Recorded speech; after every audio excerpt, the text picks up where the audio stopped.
It's the time again for a package from China.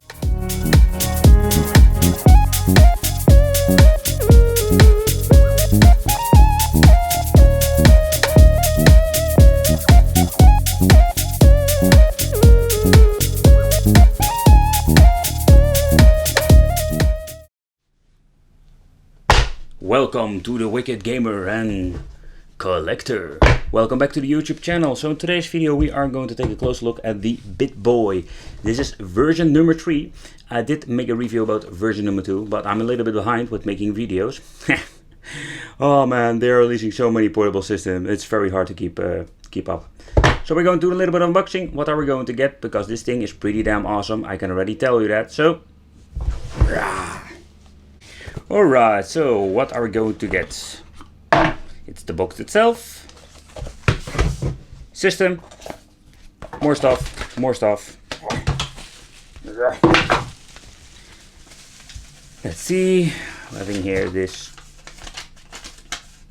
basic functionalities. Wow, okay. We cannot even say that as a manual.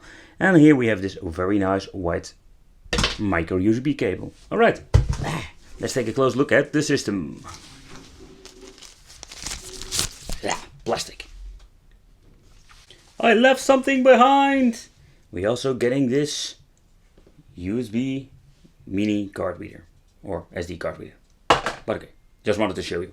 Alright, so let's talk about the BittBoy version number 3. First of all, what are we going to get if it comes to the buttons and the layout? We're having here a D-pad. It feels very nice. A reset button. I'm guessing this one is, let's say, mapped to the return button. Not like all the 8-bit that you're pushing a button and going to reset the full system. We're having A, B and 2 turbo buttons. Depends a little bit what you play, of course. Because the system plays a lot of different retro consoles. For example, Mega Drive, SNES, Game Boy Advance, Game Boy Color, Game Boy Classic, name it. I'm going to give you a little overview about what is supported. Select Start. At the back we're finding the battery compartment. This is an old SP battery.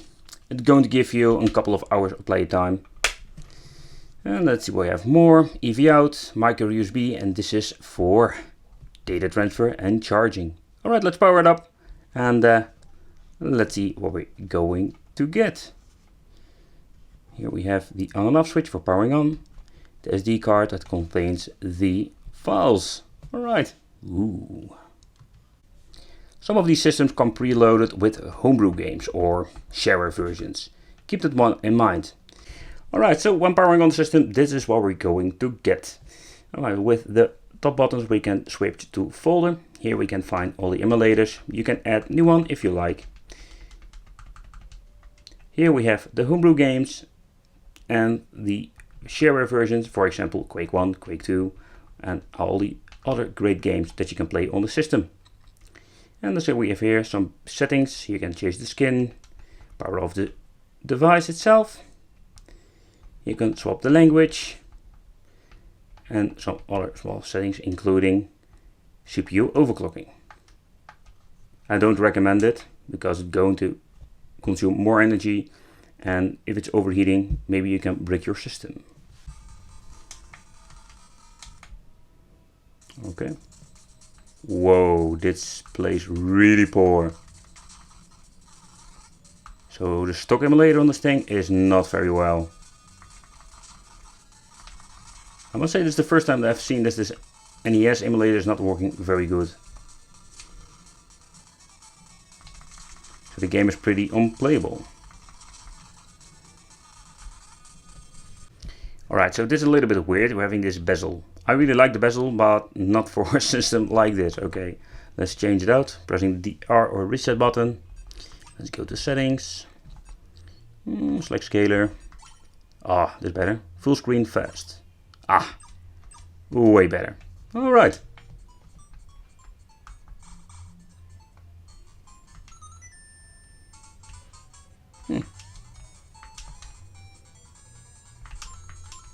This plays really good.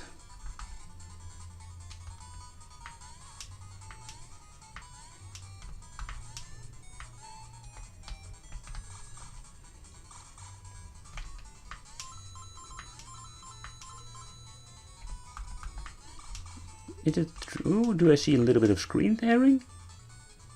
I thought I see some little screen tearing in the screen. Yeah, a little bit. Alright, let's play a little bit of Neo Geo.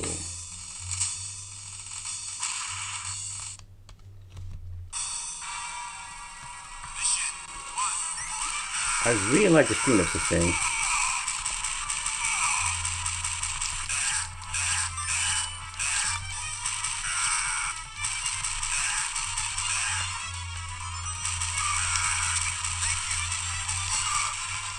Heavy machine gun. Whoa, he burned my ass. So like the Game Boy, it also comes with a bezel, so you need to put an auto scale in it. Oh, I must say it looks amazing, this screen. I don't know if you can see it on the camera, but wow.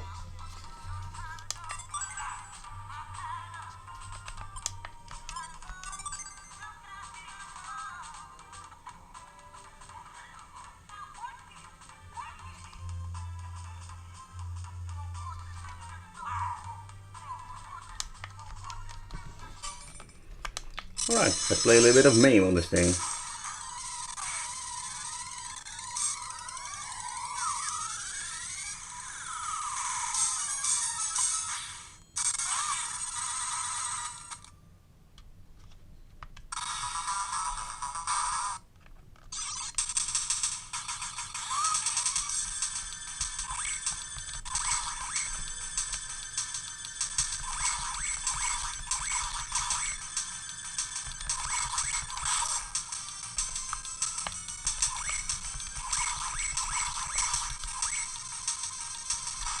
Alright, so let's play the Game Boy Classic, but I have this problem again with the bezel thing.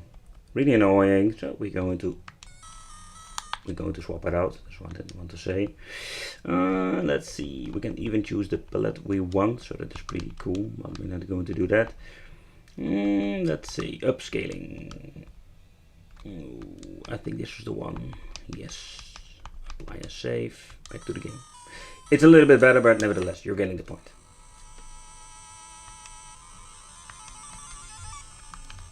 Yeah.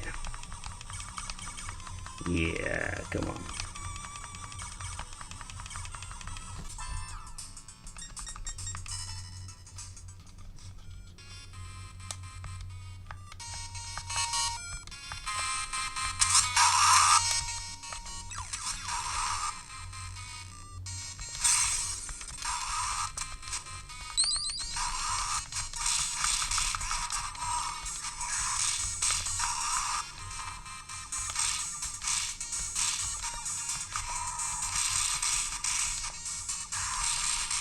Plays very good.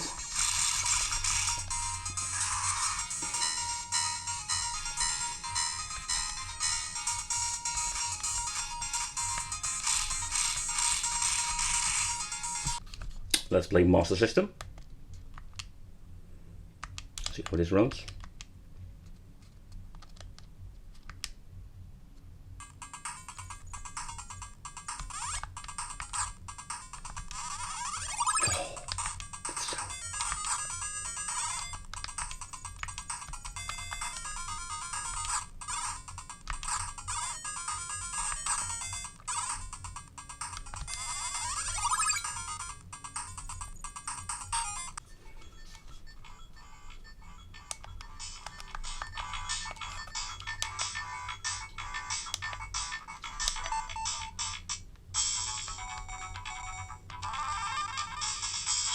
Oh, the ratio is a little bit weird.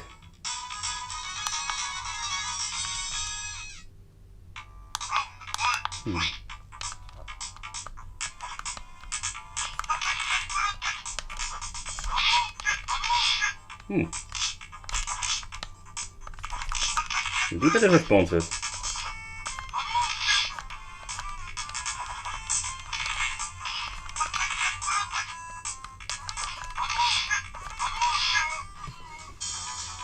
So I managed to swap the aspect ratio, or in other words, full screen. So this is the best we can get. R-Type for the PC Engine.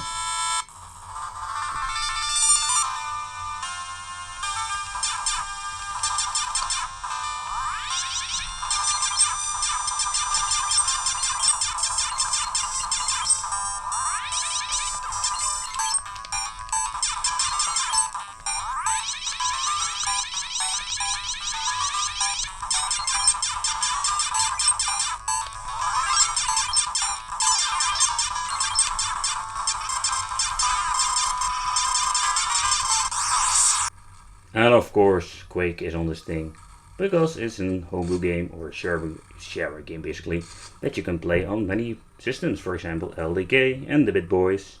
Oh yeah.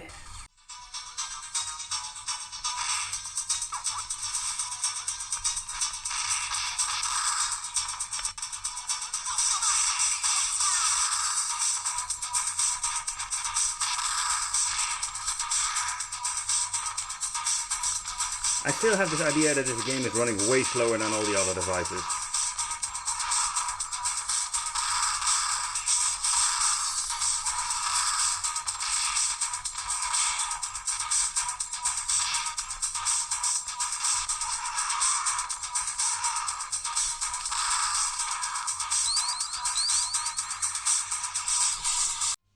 Alright, so for the final conclusion about BittBoy.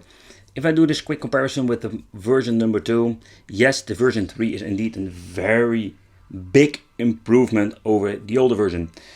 But still, there are some pros and cons on this thing. For example, the lack of volume. It's not a big thing. You can use the select and A/B to adjust the volume and, for example, the brightness. But still, I personally prefer a little scrolling wheel. Way easier. What I've noticed with the emulator, there's some sound differences between the emulators. So that is really annoying, so you need to press it, and within a game, man, come on. You're missing out 2 buttons or shoulder buttons, for example. So you're limited to 4 buttons at the front. But yeah, I think it's a really cute device. It's very small, it's got a very nice EPS screen. And of course, the version 3 has a support for way more games now, more emulators. So you have this freedom to do whatever you want with it. Let me know what you think of this. I want to thank you for watching. Don't forget to subscribe to the channel and hit that little bell.